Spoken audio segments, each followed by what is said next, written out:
I hope that you can see how important correlation and understanding correlation between various currency pairs can be to your trading. These correlations can also be used when looking at levels of support and resistance. So for example, we'll pop here to a daily chart, and we'll just run into this as a sort of an added little level of bonus coverage. Okay, let's draw this. Okay, horizontal line here. Also, I'd like a corresponding horizontal line there.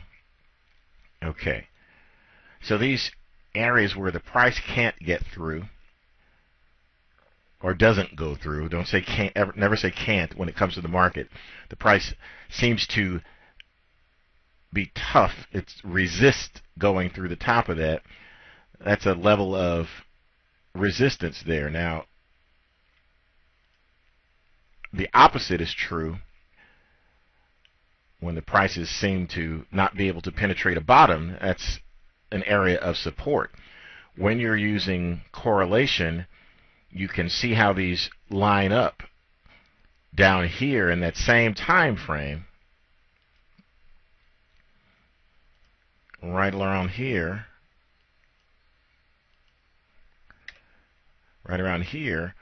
as you can see on both those charts, it's resistance up here at the top, at the same time support, and that becomes a turning point in which the market begins to travel in the opposite direction. And levels of support and resistance, some people believe they are sort of self-fulfilling prophecies that folks who use technical analysis swear by.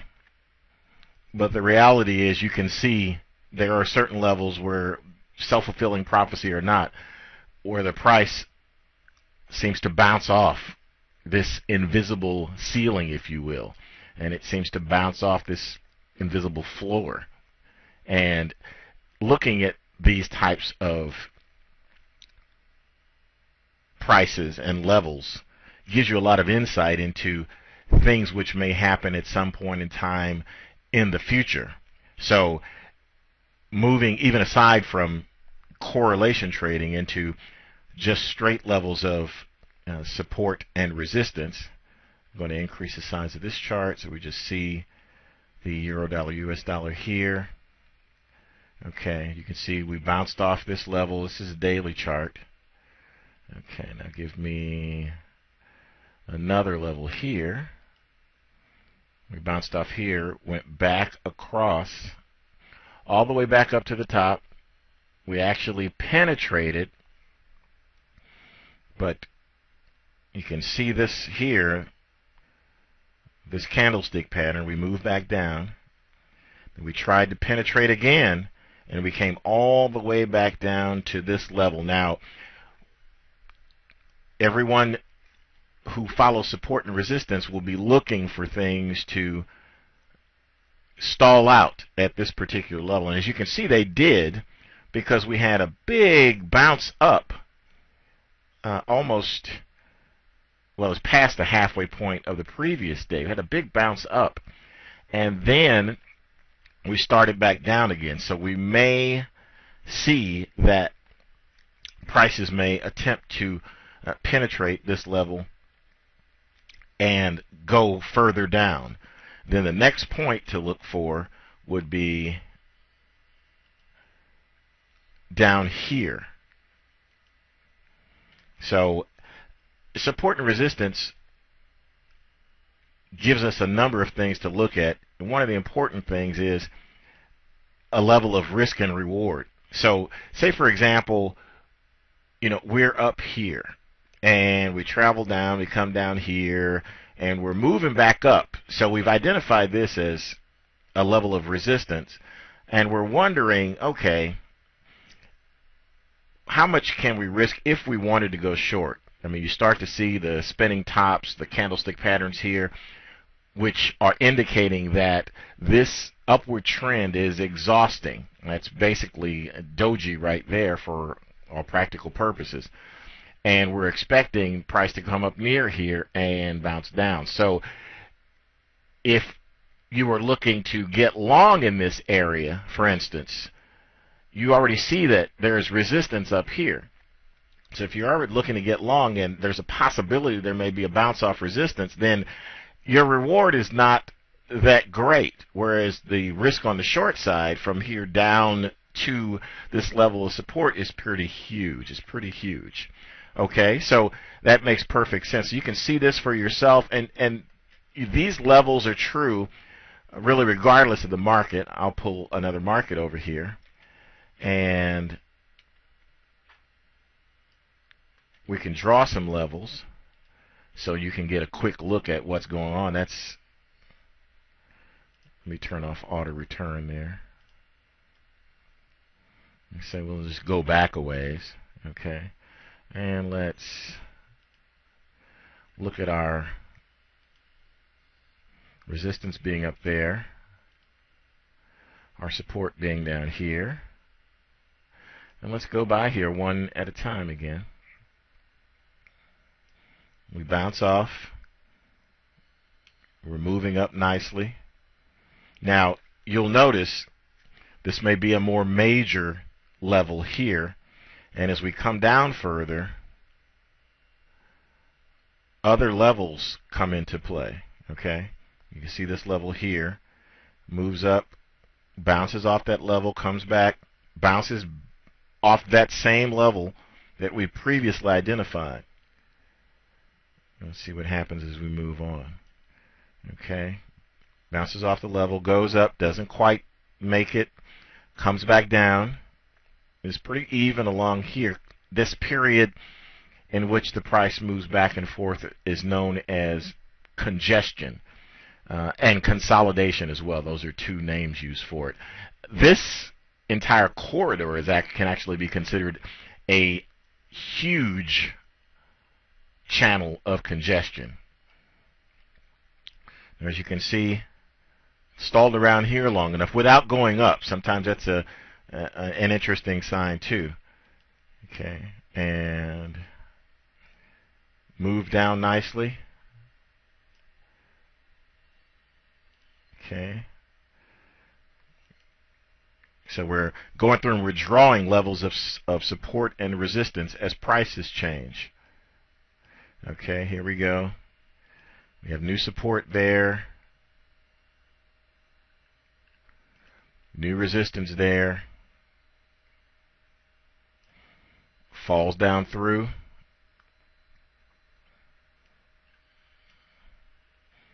new support right here,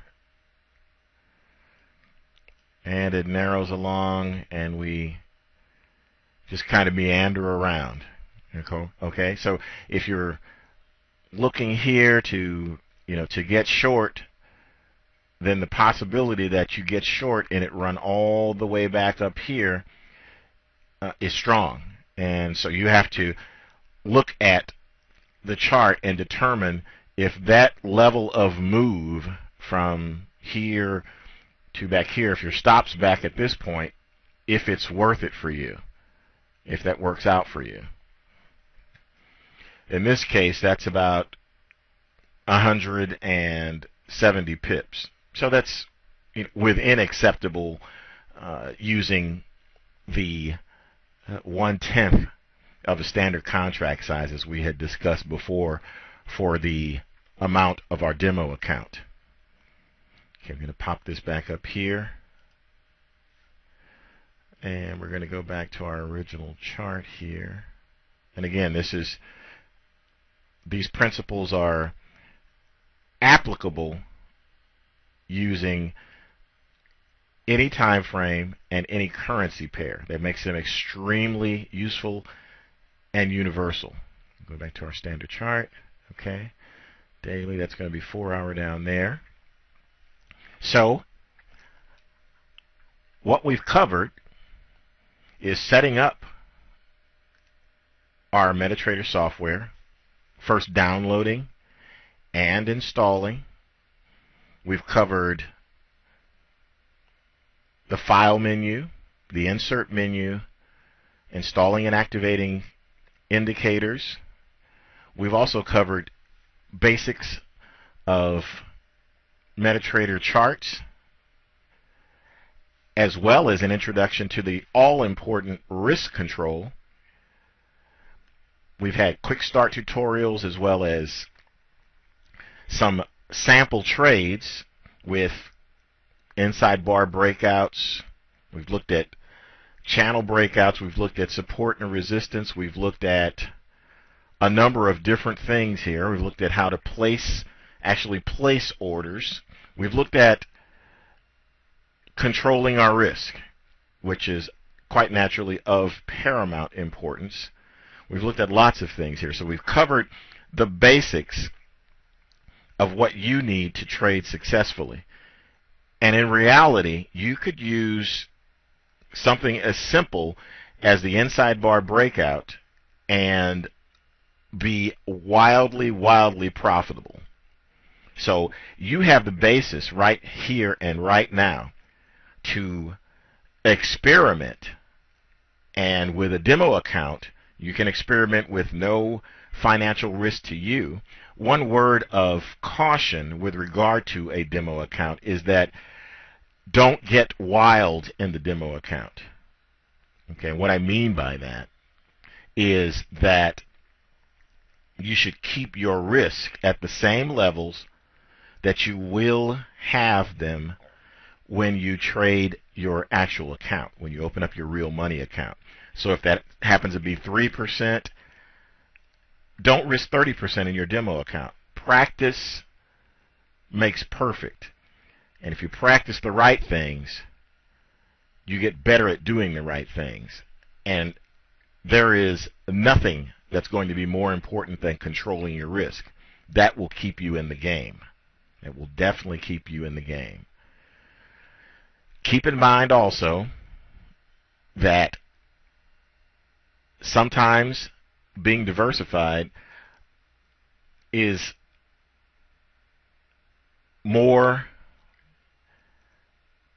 let's just say there's more to it than meets the eye. It's more important to realize whether you're diversified, even though you're trading two different currency pairs, as we had our example with using the Euro dollar, US dollar, and the US dollar Swiss franc, which, as you can see, they have a very strong correlation to one another in the opposite direction. As one goes up, the other goes down, and vice versa. Keep that in mind. That will also, correlation also allows you to control your risk. So we've covered this. You have all the tools right here at your disposal to start performing your own tests, giving your ideas a workout, and make sure you keep meticulous records when you do this. That's very important. This way, you won't be fooling yourself, because when you try something, you want it to work. This is typically how it works. Keep this in mind, okay? Keep this in mind from this training, and take this away. When you're going through an idea and you're seeing something, it can be on any particular chart, could be Euro dollar, US dollar, 1 hour, and you have certain ideas about where to get in and out with support and resistance. Write down what your idea is, and write down what you want to test and why, and also write down your results. Don't skip any bad results. In fact, take this bit of advice. When you have an idea or a method or trading system, your objective really is, in testing, is to break it. You start off and you trade with it, and you look for its vulnerabilities, and if you find a system that you cannot break, that sounds like that's a very good system to trade. Listen, it's been inspiring to be able to share our Forex experience and trading expertise with you. We thank you very much for your participation in this Forex course. Good trading and best wishes to you. Thank you.